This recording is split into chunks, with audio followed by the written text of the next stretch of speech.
Hello and welcome to UAT Time within the United Countries Special by First Ukraine.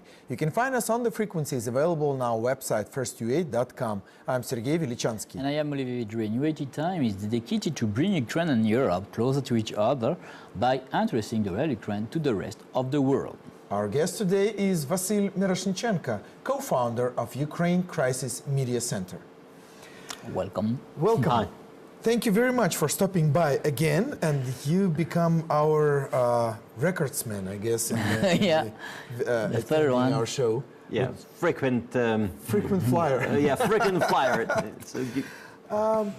Now, you were in Netherlands prior to the referendum, and we want to hear everything starting from the beginning to the actual referendum and its consequences. So I take my seat back and just relax and listen to you, because you've got a long story to tell. Yep. Of course, it will be better with questions, but I can give you a little bit of a background, of course. We will. Ukraine Crisis Media Center, we established an ad hoc office in the Netherlands on the 18th of January. And our ad hoc office has been working there for almost 3 months. And our goal was to amplify Ukraine's voice there in the Netherlands. And we were helping various civil society organizations, as well as many Ukrainians who were visiting the Netherlands prior to the referendum, as well as we were advising and helping with the Ukraine-Netherlands business forum, which took place there. And our goal within various events there was to actually help pitch a Ukrainian story. We use that opportunity to promote the country, to promote trade and investment, to promote our culture and arts, to actually use that opportunity to improve the reputation of the country at the end of the day. So, I mean, our goal was not to, we were not involved in a mobilization campaign because, well, firstly, it was illegal to do that. Yeah. So it was only the Dutch organizations which could be campaigning. So our campaign was still restricted and limited only to that as much as Ukraine was concerned and as much as civil society was concerned. So in a way, a lot of the tools we couldn't employ just because of that reason. Okay. Of course, from the very beginning, we knew that the outlook was negative, and pretty much I was not surprised by the outcome of the referendum, because pretty much starting from last December, when we saw the surveys, I mean, not a single one was a positive in terms of the turnout. So we knew that the referendum would be lost. The only thing is, what was a major surprise was, of course, such a big drastic difference between those who voted yes and those who voted no. Personally, I've expected to have a sort of a smaller, I mean, ideally I would love having like 55-45. Well, we got 61 against 38. Interestingly enough, this is identical outcome to the one which was on the EU constitution in 2005. Okay. The percentage-wise, it was the same. The only thing was that the turnout was pretty much the double of the turnout this time. Is there a connection between the two? Like in the attitude, do you see the parallel? Well, there are many similarities, and of course, a lot of that, I mean, we have to look at the origin of the referendum, why it was initiated and who was behind that. And as we can see, the origins of that are very similar. And the origin is, of course, related to this strong anti-EU sentiment, which is on the rise right now in Europe, caused by many different issues, especially immigration, especially the refugee crisis, terrorist attacks. I mean, and has all been contributing to this anti-EU sentiment. And of course, for the Dutch who initiated the referendum, for them it was a protest against their own government. So it was their anti-establishment vote. And Ukraine just happened to be a hostage in this whole situation. And basically we ended up in being embroiled in this story. And secondly, you know, a referendum is always, in Europe, a referendum is always the establishment, always. In France, it's the same. And I want also to add that the referendum is a chance for, I can say, the extremist party to put their voice in the debate. And in in France also, when you have a referendum, the extreme right and the extreme left party, they are very, very organized, and a lot of the voters of the referendum come from those parties. And because for me, the referendum is, for me, the best way for the populist party to show their forces. Not the party of the establishment. Yeah. That's why we have also to underline that for the referendum of Netherlands, only 32% 32% of the turnout. voters, yes. It's interesting because we also saw the surveys which actually demonstrated much higher turnout, and it was predicted at 40-45% of the turnout. It was lower, and of course, I mean the difference of just coming back to this referendum in 2005. In those days, in that the government campaigned a lot, but their communications campaign was not very well designed. Yep. They were actually petrifying people, saying that if you don't vote yes in that referendum, the war will start tomorrow, you will have no lights. And basically it was too much, and people have demonstratively gone there and said no. This time, this time government decided not to do any campaign at all. So government was not even campaigning, or government was not explaining enough, in my opinion. And only one opposition party, which is D66, which is a party of the Democrats, they have campaigned openly. And only during the last 2 weeks, two parties from the governing coalition, they have joined in, but it was pretty much a very weak campaigning, and also a lot of people in the Netherlands, they regard this referendum as a joke. So even though they would support us, they just didn't show up because they didn't treat it seriously. Okay. So and at the end of the day, there was not a clear strategy on how to, I mean, within the Dutch society, or how to deal with that. So some people just went and said, oh, we want to actually cast a vote and support Ukraine. Others said, yes, we support Ukraine, but we support Ukraine by not showing up. And at the end of the day, ironically enough, if we didn't do anything, there would be no turnout.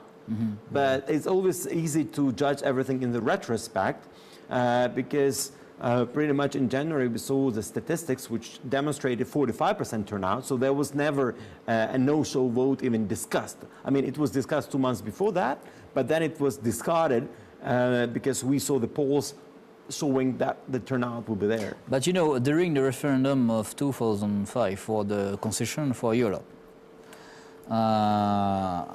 I was in favor, I voted yes for the Constitution for Europe, because for me this is a key point, we need a constitution. But even in France, the campaign for the yes was bullshit. Because we say, like you said, if tomorrow you will vote no, very bad thing will happen. And for me, you know, those EU campaigns are very bad, because a lot of EU, can say, member or EU politicians think that this is an evidence. EU will exist forever. No, this is not an evidence. We have to fight every day to increase the EU sentiment, the EU leadership. And for me, this is a very big mistake of Brussels when they did a campaign like that, because EU is in a big crisis now.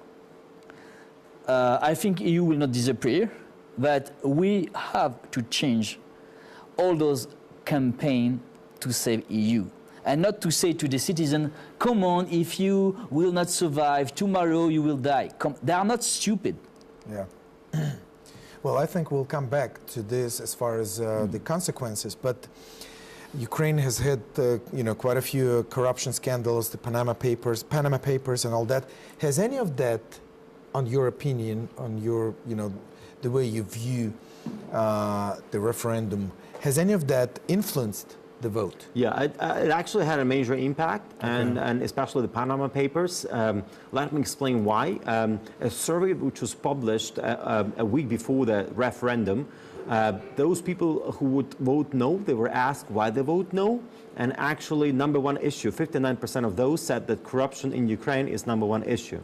So apparently that was, in their perception, that was a key issue because they're afraid of exporting corruption, whatever that means. But that was sort of in a public debate. You know, it's packed in nice packages. Exactly. So you can DHL it to me. Please DHL a little bit of corruption, right? And it's a virus which is going to spread, and you're going to die out of it because of that. On your computer. But the thing is that Panama Papers were just 2 days before the referendum. It was all the headlines. Of course, it done a major damage because Poroshenko was on the front pages with Putin, and it didn't really help us. Though if you look deeper into the issue, there was nothing really criminal. It's mostly of an ethical issue. But at the end of the day, it's all about the perception. And as you know, perception is reality. Yeah. And what is very amazing is that, yes, that was very bad for Poroshenko, but for the Nationalist Party, that's not very bad for Putin, you know. That's amazing. This is like they believe in Putin like they believe in the new Führer. You know, this is. Yeah. Now, correct me if I'm wrong.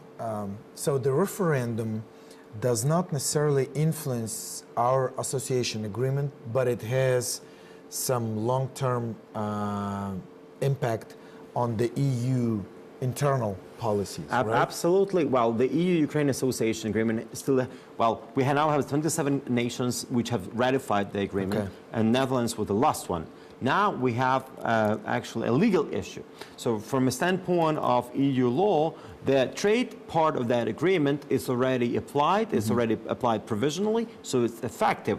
Well, the only part which now can be sort of pending is the political part of that. And actually, now the Dutch government has to figure out how they deal with that. Because they've had this vote there, even if they submit it for another ratification, for a repeat ratification, the law on the ratification to the parliament, they have to somehow take into account the vote of the people. So apparently, because of such a big difference, they now cannot just simply ratify that. So now they are, in a way, have to figure out internally how they deal with that. And then they have to go back to Brussels and say, look, this is what our people said, but how can we reconcile that? Because there is no really, it's actually for the first time it's ever happening. There is no precedence. And actually there is no mechanism of any way holding that. Of course, there can be a political solution to that. But we still have to see that. I mean, now our role of Ukraine is now very limited. It's now in the hands of the Dutch government and the European Commission. Yes, but I want to minimize this impact. First of all, 27 countries voted or are for the agreement. The last one was Netherlands. This referendum is not a legal one, okay? First. Secondly, only 32% of all the voters of Netherlands. Then, you know, this is not a big problem. They will find a solution. I am sure of that. I'm sure of that. But is this your opinion when you say it's not a legal referendum? No. This is not. That was no. Yeah, really, this is not illegal. This is basically it's advisory referendum. Yeah. So in a way. And also in the past, there were referendums, but usually those referendums were on the accession to the EU, on the EU membership. So there was never ever a referendum on this cooperation agreement, which EU has many of similar kind. But let me tell you about some of the achievements, because I think what we have achieved in this last 3 months, that we have actually gotten Ukraine high on the radar of many Dutch people, because the amount of information that these people got on Ukraine was huge, be it positive or negative, because there was lots of different information, but they were exposed to so much of that now all the Dutch really know where Ukraine is. They're not going to confuse us with Russia anymore. Never. I mean, that's for sure. And look, I mean, for a long term, I think we won because really, I mean, there was this major business forum which was organized by the Minister of Economy and Minister of Economy in the Netherlands, and there was a very good turnout. There was very good media coverage of that. You know, Dutch businesses understand that they need this agreement. They were campaigning to support us. You know, there were two major press tours. Lots of journalists came over here. We're working with them. We actually designed and rolled out a campaign called Hope Netherlands Hope. That was actually the last 2 weeks before the referendum. It was an emotional component of the campaign. And we attracted talented kids from Ukraine, like the winners of the Voice Kids. By the way, Voice as a format is a Dutch format of a TV show. We also involved like a champion of the European chess championship.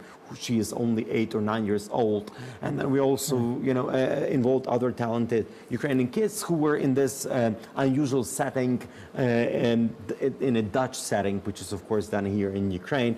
They sing or talk in Dutch, and this was an appeal. We've generated 2.6 million views on YouTube. It was massive. 85% of those people were in the Netherlands. We created a video with Vasyl Myroshnychenko which reached over 1 million views on YouTube. This is amazing because in terms of the reach out, we were able to get out to them. Maybe we just lack some financial resources to get on television, but in terms of online, our penetration was pretty high. And this is what got people interested. Get people interested in Ukraine. Where is Ukraine? What's going on there? Yeah. How big is the country? What are the opportunities? So, of course, apart from the negative stories they still got lots of positive stories. Sure. So at the end of the day, we talk about brand awareness, and the brand awareness of Ukraine has really tremendously increased in the Netherlands. So I think this is a major asset which we have, and we have to take advantage of that. So pretty much that's, the PR people say the black PR is still a PR. So in a sense, look, yeah, what was meant for bad could turn out. Could be spinned in a way, and still, as we move forward, that was our key argument, because I have participated in many debates as well as many other people from Ukraine. You talk to them, you understand their issues. Frankly speaking, a lot of those issues they had in their mind were manufactured or made up. Interestingly enough, a lot of the rhetoric which I heard from the no cap is similar to the one which is used by the Kremlin, but issues related to the civil war in Ukraine, issues related to that this agreement is the first step towards NATO, the agreement, the issues that, now if we sign this agreement, all this money that we have to give to Ukraine will go to corrupt officials, which is just not true, because there's no money stipulated under this agreement. Yeah. But there are some comparisons which are, and they are wrong in a way, because they would refer to Greece, for instance, in terms of money, or they'd say, there is one page on this military cooperation in that agreement, and that agreement is 2,000 pages, right? Yeah. This is the first step towards NATO. But this is total manipulation, because it's not there. Okay. But again, I have seen that on Russia Today, and being there, that was just similar, the same. Of course, to argue that Russians were heavily involved, they were involved to a certain extent, but it was just that the rhetoric that no camp used, they borrowed it from Kremlin.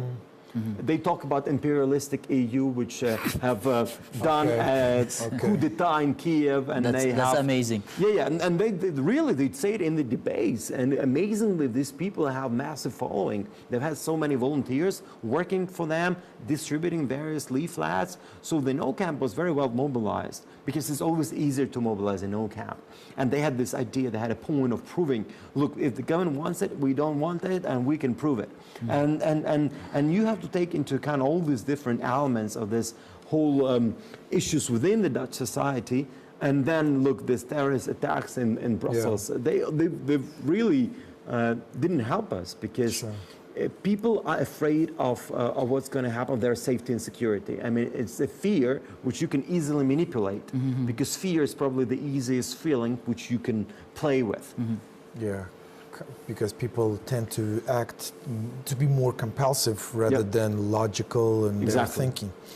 Now, but what this leads us to another question, still, the presence of Ukraine in media, in cultural sphere, political, business, whatever, in Europe and all over the world. Now, since Ukraine today has shut down, they went only into the internet. What do we have? What kind of presence do we have? You were there because of the referendum, so you did this 3 months long-term, quite a long-term project. Well, now you're back. What do we have? Supposedly that's the embassies that are supposed supposedly should be doing that. Look, I mean, there is an issue. We need to reform our foreign service. Unfortunately, a lot of people who are in the foreign service are not competent. Okay. And that actually applies to many ambassadors, Ukrainian ambassadors abroad who are now there. It's an issue, and we have to somehow sort it out. We need to get new blood into the foreign service. People have to be trained. They have to know how to use media, how to use new media, social media, how to actually operate under these circumstances that we are now at being actually at war with Russia and being into very difficult times, because a lot of ambassadors abroad, they just treat it as their vacation, and that's an issue, right?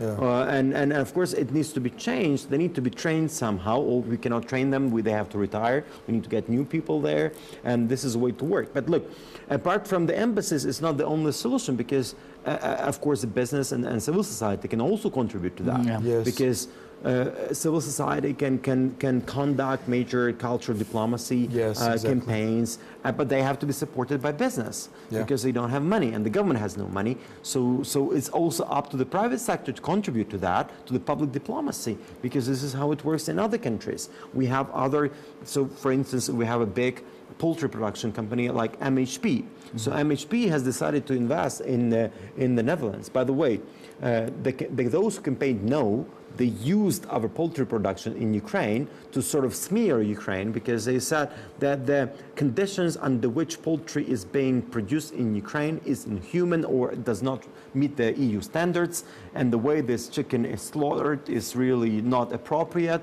and therefore we should say no to this agreement. And they've had posters of this chicken everywhere in the Netherlands. And they specifically were targeting MHP, which is one of the largest poultry production facilities in Europe.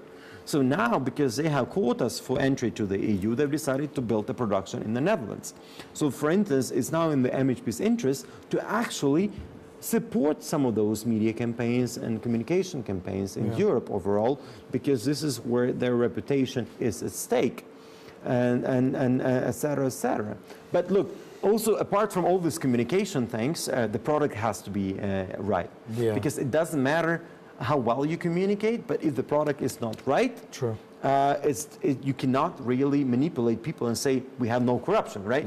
I mean, we have to really sort out some of the issues within our country, and of course it goes simultaneously. It's not like until we fix it, we don't talk about it, right? No, we have to be reporting on the progress we have, but we have to have something to report on. We have to demonstrate our accomplishments. We have to say, look, we've had this, we were there, now a year later, this is what we have achieved. We have very little time left, unfortunately, but I want us to come back to our domestic issues, to hear your thoughts on the new cabinet of ministries.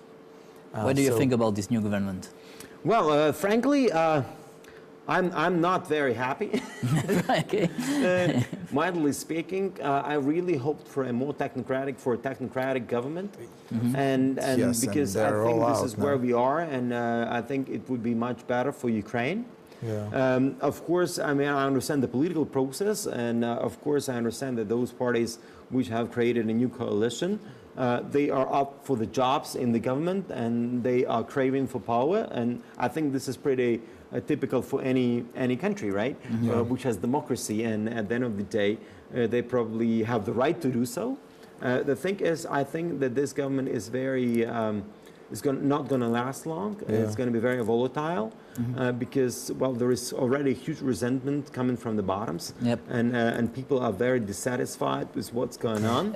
So I don't think it's very sustainable. I would predict it's going to last for a year, and we might have some early elections next spring. But again, it's a prediction, and it's always unthankful to make any predictions. But I wish them well. I wish Groisman to demonstrate that he can achieve something. Maybe he will. As he promised, right? Yeah, he made that strong statement. Exactly. Maybe he will just. His motivation is very strong, because there are so many doubters, and he's really wants. I mean, he had some good achievements in Vinnytsia, and maybe he can demonstrate it. Let him give him a chance. We are talking more and more about maybe some parliamentary elections in autumn.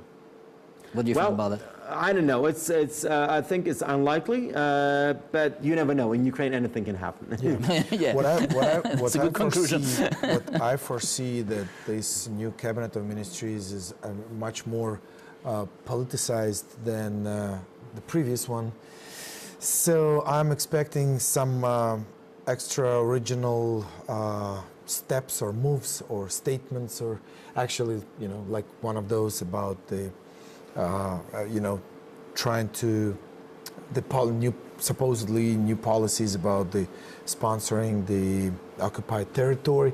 I mean, a lot of contradictions on that. It just started. It's hopefully, I think he even apologized for that, but this is just a little beginning. So we will see, but we will see. Yeah, we will see. Thank you very much for coming. Thank you. Thank you. It was United Country, UAT time by First Ukraine.